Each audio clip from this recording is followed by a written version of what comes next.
ბევრი დრო და შევეცდები რომ ყველას დაუთმოთ 5-5 წუთი საკუთარი პოზიციის დასაფიქსირებლად მანანა ნაჭყებიათი გავხსნი დღევანდელ გადაცემას ახალი მემარჯვენეების ლიდერი მანანა ნაჭყებია მიდიხარ თუ არა ქალბატონო მანანა ხვალინდელ აქციაზე მოგესალმებით ცხადია მე მივდივარ ხვალინდელ აქციაზე მივდივარ ბევრი მიზეზის გამო რომელზეც ისაუბრებთ თქვენ ინგა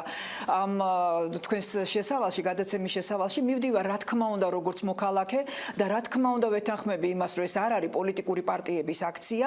რაც შეეხება ჩემს სათქმელს და ჩემს მოსაზრებას ამასთან დაკავშირებით მე მაინც გონია რომ ჩვენმა საზოგადოებამ თუ არ დავანახეთ ხელისუფლებას ჩვენი ძალა და თუ არ დავანახეთ რომ ჩვენ არ შევეგუებით ამას არასოდეს ბუნებრივია ნებისმიერ ხელისუფლებას ყოველთვის ექნება ცდუნება მისთვის საჭირო შემთხვევაში გამოიყენოს თვალთვალიც მიყურადღებაც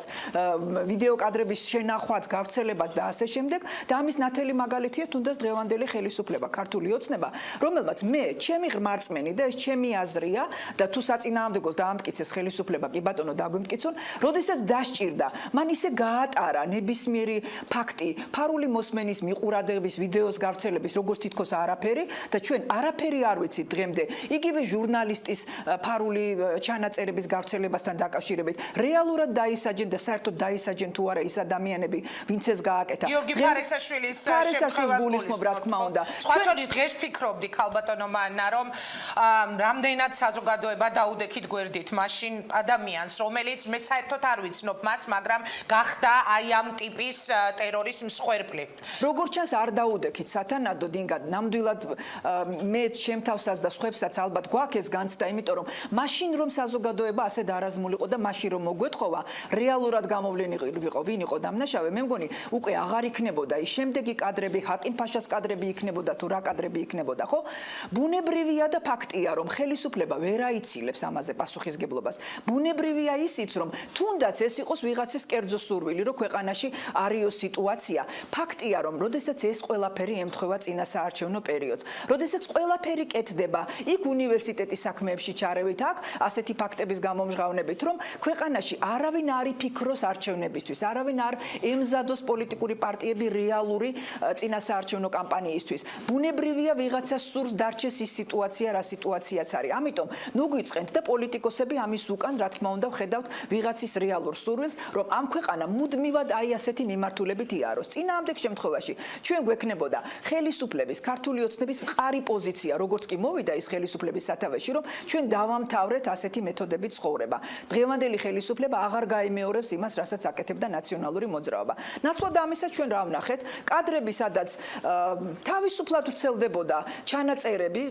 ვიდეო არა მაგრამ აუდიო ჩანაწერები სადაც თვითონ ქართული ოცნების წარმომადგენლები ერთმანეთს უსმენდნენ როგორც ჩანს და ერთმანეთის გამონათქვამებს აქვეყნებდნენ არავინ ამისთვის არ დაისაჯა ვიღაცა იჯდა სცენარისტი თუ რეჟისორი ამ ამბისა და ამას იყენებდა სათავისოდ და ჩვენ საზოგადოებაც ამას რატომღაც მდუმარებით უყურებდით ვინ არის ამის სცენარისტი თუ რეჟისორი ეს ხელისუფლების ფუნქცია ხელისუფლებამ უნდა დაადგინოს რატომ ახლა რატომ დღეს მაინც და მაინც რატომ გაუჩნდა ვიღაცას სურვილი მე ყოველთვის ვფიქრობ იცით რომ გასაგებია შეიძლება ვიღაცის ხელში ჩავარდა ეს მასალა და ვიღაცას უნდა პირადი შანტაჟისთვის მაგრამ ასეთ შემთხვევაში ის პირველ რიგში მივიდოდა სწორედ იმ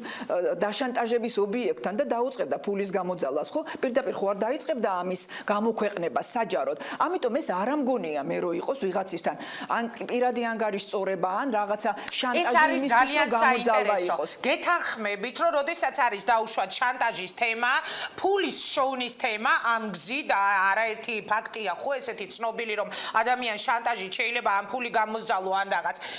რეალურად შევეჩეხეთ ჩვენ აი ესე გავიღვიძეთ ზუსტად ერთი კვირის წინ წინა პარასკევს და ის რაც მოხდა ერთ-ერთ ოპოზიციონერ პოლიტიკოსთან დაკავშირებით როცა გაასაჯაროვეს მისი პირადი ცხოვრების კადრები რა რითი ხსნით თქვენ ამას ცხადია ეს შემთხვევით არ ხდება და მე მართლაც მაქვს ეს განცდა რომ ეს არავითარ კავშირში არ არის შესაძლოა ახლა დღეს პროკურატურამ შემოგთავაზოს რაღაც ვერსია რომ ვიღაცას აში მაგრამ მე დარწმუნებული ვარ რომ ეს იმართება გარკვეული პოლიტიკური მიზნებისთვის გარკვეული მიზანი აქვს ამას არის ვერსიები მე არ მინდა ახლა ამ ვერსიებზე ვისაუბრო არც გადაცემის ფორმატი და არც დრო არ იძლევა ამის საშუალებას მაგრამ ყოველ შემთხვევაში ის რომ ჩვენ ყველა წინასაარჩევნო საარჩევნო პერიოდში. ვიყოთ ასეთ მდგომარეობაში, არ გქონდეს 7 არჩევანის საშუალება. არ გქონდეს პოლიტიკურ პარტიებს ვისაუბროთ, რას ვთავაზობთ, როგორ ხედავთ ჩვენი ქვეყნის განვითარების მომავალს და დღეს და ხვალაც და ზეგად სამწუხაროდ ალბათ ვისხდეთ და ასეთ თემებზე საუბრობდეთ, ბუნებრივია ეს ვიღაცის ინტერესში შედის. ვისი ქალბატონო მანა მითხარი? როგორც წესი ყოველთვის მოქმედი ხელისუფლების. თუ არ არის ეს ასე, ხელისუფლებამ უნდა დაგვიმტკიცოს. იცით რა, მე არ ვარ თქვენ იცით ხელისუფლების ადვოკატი და ბუნებრივი მდგომარეობა ჩემი ისეთი არის, რომ ვერავის ადვოკატი ეხლა ვერ ვიქნები, გამომდინარე იქიდან თუნდაც რომ ვარ ძალიან დაინტერესებული პირი, რომ ეს საქმე სასწრაფოდ იქნას გამოძიებული, მაგრამ კითხვა უნდა დაგისვათ, რაში უნდა აწყობდეს დღეს ხელისუფლებას აი ამ ყველაფრის გაკეთება, იმიტომ რომ რეალურად ხელისუფლება ძალიან მაგარ შარში ეხვევა. მოდით ესე პირდაპირ და უკმეხად ვიტყვი. თუ ვინმეს წესით არ უნდა აწყობდეს, არ ფიქრობთ რომ ეს ხელისუფლება, ანუ ეს ხო ნიშნავს, რომ თავზე გენგრევა მთელი ქვეყანა. რა თქმა უნდა, ინგა, მაგრამ სწორედ სამწუხაროც ეს არის, რომ ჩვენ ხელისუფლებაში გვაქვს ძალიან ბუნდოვანი და გაურკვეველი ვითარება. ჩვენ მართლაც რეალურად არ ვიცით დღეს სუსი და აი ასეთი ორგანიზაციები, რომლებიც და ორგანოები, რომლებიც ვალდებული არიან პირიქით ეს აღკვეთონ, შესაძლოა არ არიან აბსოლუტურად დღევანდელი პრემიერ-მინისტრის დაქვემდებარებაში, ისინი ასრულებენ ვიღაცის დავალებას, მე არ მინდა, იცით, ამ ვიღაცას სახელი დავარქვე, იმიტომ რომ არგუმენტების გარეშე საუბარი ძალიან ძნელია, მაგრამ ყველანაირი ფაქტის და ყველანაირი ნიშანი იმისა, რომ ეს ხელოვნურად არის ინსპირირებული და არის მართული ვიღაცის მხრიდან, ეს აშკარაა. თვითონ შიდა სახელისუფლებო ძალისგან. თვითონ შიდა სახელისუფლებო ძალისგან, ვინც დღეს ზის და ფიქრობს, როგორ შეინარჩუნოს ამ ხელისუფლებამ ძალაუფლება. და გარდა იცით, ესეც რომ არ იყოს, ერთს ვიტყვი და დავასრულებ. ყველა შემთხვევაში, ასეთი რამ ხდება ხოლმე იმ სახელმწიფოში, პირადი ანგარიშწორება და არა თქვათ პოლიციის ორგანოებისთვის მიმართვა. პირადად რაღაცების წამოწყება და არა თქვათ შესაბამისი ორგანოების მეშვეობით სახელმწიფოში, სადაც ადამიანებს არა აქვთ განცდა, რომ ვინმე ამის გულისთვის მათ დაიჭერს, ვინმე საქმეს ბოლომდე მიიყვანს, ვინმე დასჯის, რაც ყველაზე მთავარია, იმიტომ რომ ამდენი ხნის განმავლობაში ჩვენ მართლაც არც წინა ხელისუფლების პირობებში, არც დღევანდელი ხელისუფლების პირობებში არ გვინახავს დასჯილი ადამიანი. პირადად მე არ ვიცი დღეს, ვინ არის პასუხისგებელი, ვინ იყო ის ადამიანი, ვინც იღებდა იმ საშინელ კადრებს, რომელი კადრებიც ჩვენ ყველამ ვიცით და კასრებში ინახებოდა თუ სად ინახებოდა ამას. ადამიანის წამების კადრები და აი დღეს რა ვიცი, აი აგერ ვხედავ და ვინმე თქვას, ვინ არის ამაზე პასუხისგებელი. დაგემშვიდობები და ამ შეკითხვით გადავალ ნაციონალური მოძრაობის ერთ-ერთ ლიდერთან, გიორგი ვაშაძესთან, სწორედ მე გავაგზელებ იმ თემას, რაზეც ეხლა თქვენ საუბრობდით, რომ მე არ ვიცი და ვინ არის პასუხისმგებელი და რას გვეტყვიან, ვინ იღებდა იმ კადრებს. გიორგი ვაშაძეა პირდაპირ ხაზზე, ალბათ უკვე მოისმინეთ რა ბრძანა ქალბატონმა მანამ